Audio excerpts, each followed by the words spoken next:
Hello everyone. जय हिंद, नमस्कार। आप सभी लोगों का स्वागत है केंद्र एकेडमी की फिर से एक नए वीडियो में। आज की वीडियो में फ्रेंड्स यूपी दरोगा भर्ती एग्जाम में जो जीके के जितने सारे प्रश्न पूछे थे एग्जाम में उनको हम लोग इस सेशन में डिस्कस करेंगे।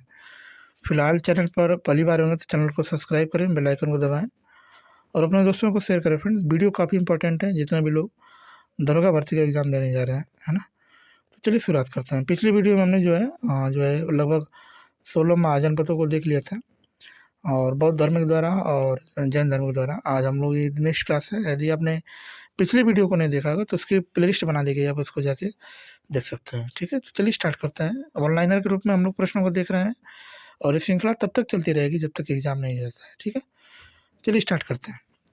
एक बार वीडियो को लाइक कर दीजिएगा। ठीक है, इसमें जो लिखा है कि महामस्तकाभिषेक जैन धर्म का एक महत्वपूर्ण उत्सव है जो 12 वर्ष के अंतराल पर कर्नाटक राज्य में श्रवणबेलगोला में आयोजित किया जाता है ना।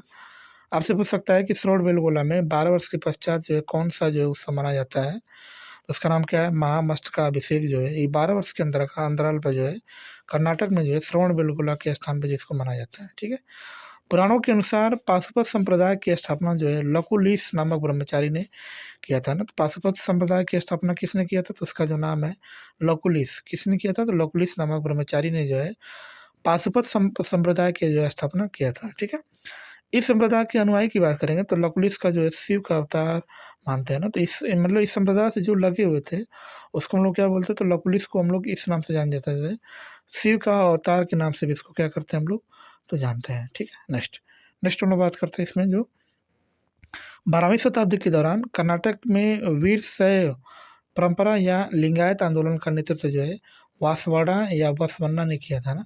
अभी देख सकते हैं किसको कब पूछा गया था। तो इसको जो 2021 के एग्जाम में जिसको पूछा गया था कि 12वीं शताब्दी के दौरान कर्नाटक में जो वीर शैव परंपरा थे इसको इस आंदोलन का नेतृत्व किसने किया था? तो आप क्या बताएंगे? वासवन्ना ने जो है इस आंदोलन का जो है इन्होंने नेतृत्व किया था 12वीं शताब्दी में। ठीक है, नेक्स्ट नेक्स्ट हम लोग बात करते हैं। कपालिक शैव धर्म का दूसरा प्रमुख संप्रदाय है ना। आगे इसके उपासक की बात करेंगे तो भैरव को शिव का अवतार मानकर उपासना करते थे, है ना। तो भैरव का शिव का अवतार कौन मानते थे? तो जो ये शैव धर्म के लोग थे। भवभूति में मालती माधव नाटक से पता चलता है कि श्रीशैल नामक स्थान कपालिक का जो है प्रमुख केंद्र था ना। तो कपालिक का प्रमुख केंद्र कौन था? तो श्रीशैल। ठीक है, आगे नेक्स्ट हम लोग बात करते हैं इसमें भक्ति परंपरा की निर्गुण उपासना भक्ति पद्धति को भगवान के एक अमूर्त रूप में की पूजा के साथ वर्गीकृत किया गया है ना। तो आप जो भी सकते हैं किसको कब पूछा गया है, तो ये भी जो है 2021 के एग्जाम में जो है पूछा गया है। ठीक है, आगे नेक्स्ट हम बात करते हैं इसमें भगवान जो विष्णु की उपासना करने वाले विष्णु भक्त अलवर कहलाए हैं और शिव की उपासना करने वाले व्यक्ति जो है नैनार कहलाते हैं ना। तो अलवार किसको हम लोग बोलते हैं? तो जो शिव भक्ति का विष्णु भक्ति का जो है गुणगान करते हैं या उपासना करते हैं उसको हम लोग क्या बोलते हैं? अलवार बोलते हैं। और नैनार किसको हम लोग बोलते हैं? तो ये जो है जो शिव भक्ति का, क्योंकि भगवान शिव में जो है नेत्र था, 3 गो नेत्र था, इसलिए इसको नैनार कहा जाता है। और अलवार किसको कहते हैं? तो भगवान विष्णु के अवतार को उपासना करने वाले को अलवार कहा जाता है। ठीक है, भागवत धर्म के जो प्रवर्तक थे उनका नाम जो है कृष्ण था, जिनका सर्वप्रथम उल्लेख जो है छांदोग्य उपनिषद में देवकी पुत्र और घोर अंगिरस के शिष्य के रूप में जो है होता है ना। तो भागवत धर्म का प्रवर्तक किसे माना जाता है? तो श्री कृष्ण को माना जाता है।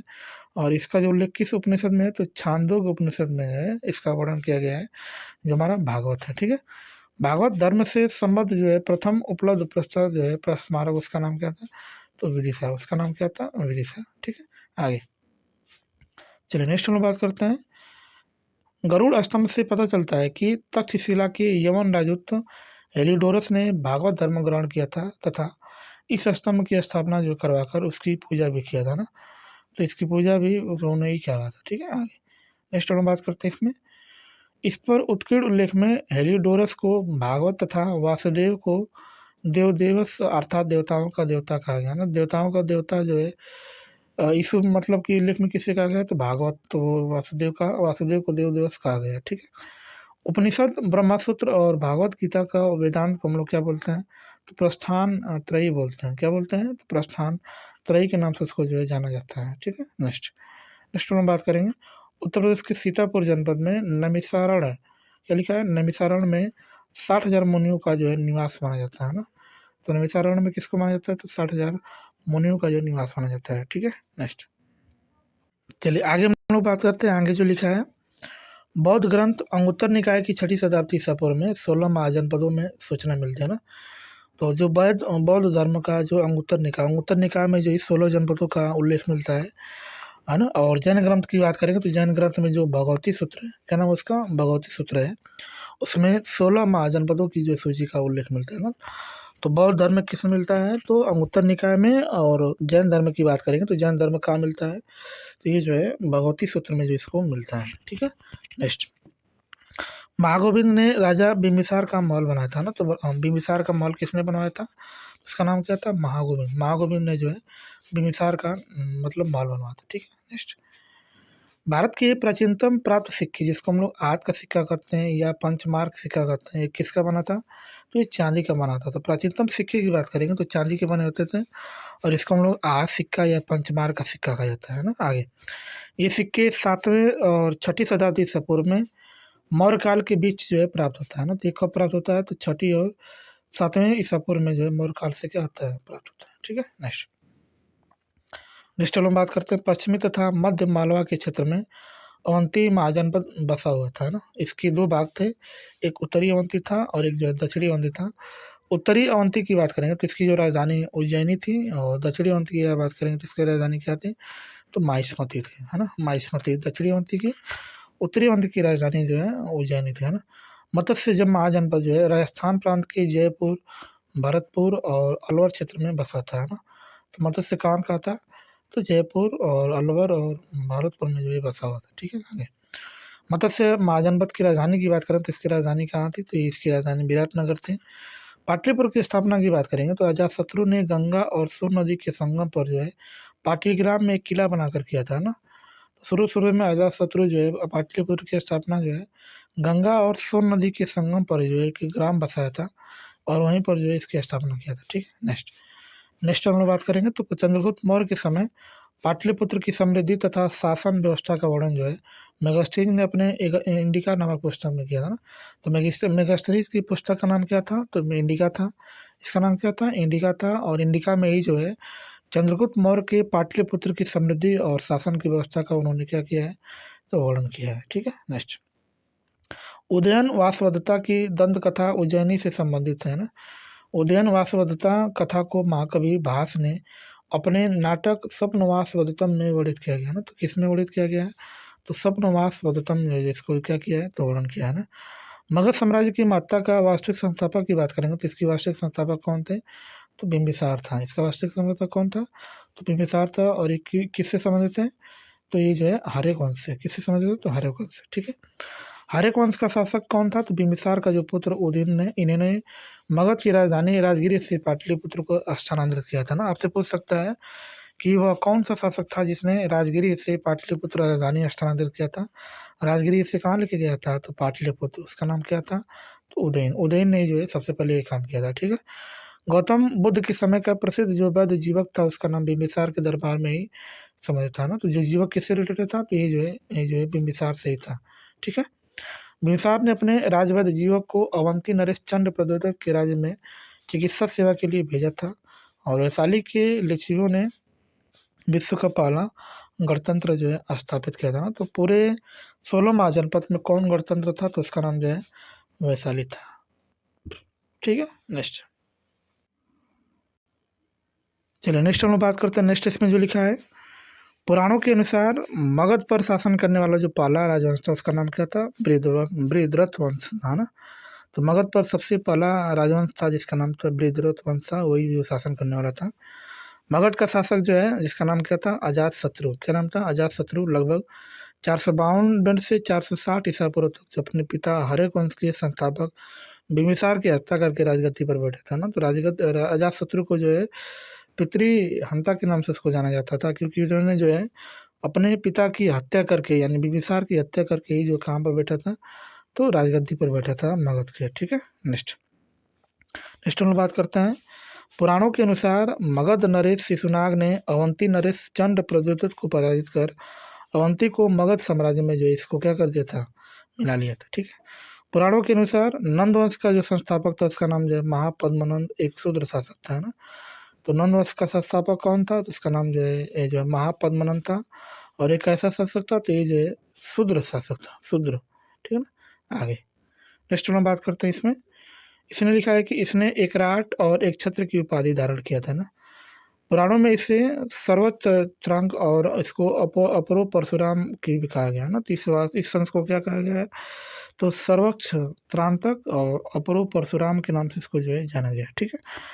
नंदवंशी शासक महापद्मनंद द्वारा कलिंग में नहर खुदवाए जाने के उल्लेख जो है खारवेल के हाथी गुम्फा अभिलेख में इसका वर्णन मिलता है ना। तो जो महापद्मनंद थे इन्होंने जो है नहर खुदवाए थे, और इसका प्रमाण किस में मिलता है, तो ये जो है एक अभिलेख है जिसका नाम जो है हाथी गुम्फा अभिलेख, उसी में जो इसका क्या मिलता है, तो वर्णन मिलता है, ठीक है। नेक्स्ट, हाथी गुम्फा अभिलेख नहरों की जानकारी देने वाला प्रथम अभिलेखीय साक्ष्य है। तो प्रथम अभिलेखीय हाथी के गुम्फा अभिलेख में ही मिलता है जिसमें नहरों की खुदाई के बारे में जानकारी मिलती है, ठीक है।